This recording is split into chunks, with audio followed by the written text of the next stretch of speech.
When I saw this title and the website it was hosted on, I knew I was in for something horrific. I know Polygon is known for some bad articles, but holy crap. This article is a disgrace not just to JoJo fans, but also to anime fans in general. I already commented on this article last night, but I feel like I really should just dissect this article and why it's truly an abomination. The title of the article is definitely eye-catching. If they wanted to spark controversy, then they definitely did. This post isn't from the official David Production social media account, but it does show one thing: the amount of people that disagree with what the article represents when you compare the like ratios. Once again proving why the like and dislike button is so important on YouTube. Anyways, since you could technically call this article a success since it's clickbaity, they have won. However, the damage to the reputation from this is another factor. To quote the title, JoJo's Bizarre Adventure's second season is the best place to start with the legendary anime, end quote. To clarify, what's defined as the second season is actually the beginning of part 3, because season 1 of JoJo's Bizarre Adventure is part 1 and 2 in one season. Basically, the title tells you to skip part 1, Jonathan's story, and part 2, Joseph's story. Also, later on in the article, when the writer refers to Stone Ocean as the 5th season, they are technically correct, since part 1 and 2 were season 1, so I will let that comment slide, since they're not entirely incorrect. Anyways, to quote what the article opened up with over 153 episodes spanning across 4 seasons, the most intimidating part of approaching JoJo's Bizarre Adventure for the first time is knowing where to start, end quote.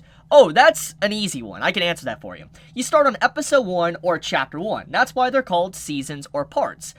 I feel like my intelligence is being insulted with this comment from the article. I understand if it was a Fate series situation, but JoJo literally has seasons and parts properly titled for you.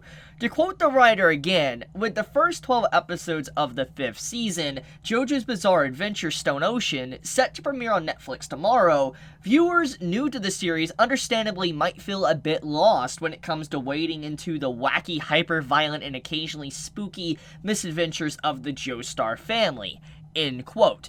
Once again, it's titled 5th season for a reason. You don't see people starting episode 10 of Squid Games. They can read and see that they need to start on episode 1.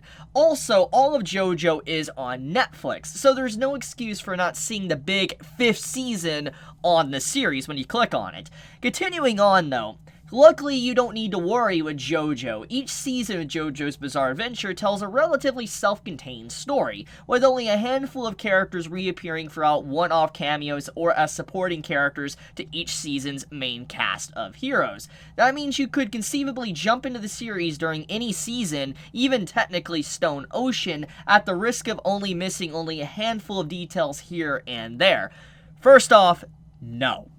This article and writer just exposed itself. It wants to write content on Stone Ocean without actually having to watch this series. It's like how video game journalists make a review on a game, but can't even beat the tutorial and scream, "It's too hard of a game!" Stone Ocean is literally the 6th generation of the Joestar family bloodline. The issues within the story is mostly thanks to what happens in part 1. Without prior knowledge, you won't understand what led to those circumstances in part 6 Stone Ocean.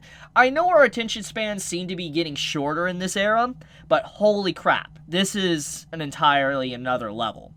Anyways, here's another passage from the article. Though the first 26 episodes of David Productions anime, which covers the Phantom Blood and Battle Tennessee arcs of the original manga, is awesome and has tons of memorable and exciting characters and fights, the core qualities of the series that most fans of JoJo's Bizarre Adventure know it for arguably don't begin to fall into place until Stardust Crusaders. Aside from the introduction to the stands, Jotaro Kujo is one of the series' most iconic protagonists and a reoccurring supporting character, and both Diamond is Unbreakable, the 3rd season of the anime, which follows Jotaro's illegitimate half-uncle Josuke Higashikata, and the forthcoming season of Stone Ocean, end quote.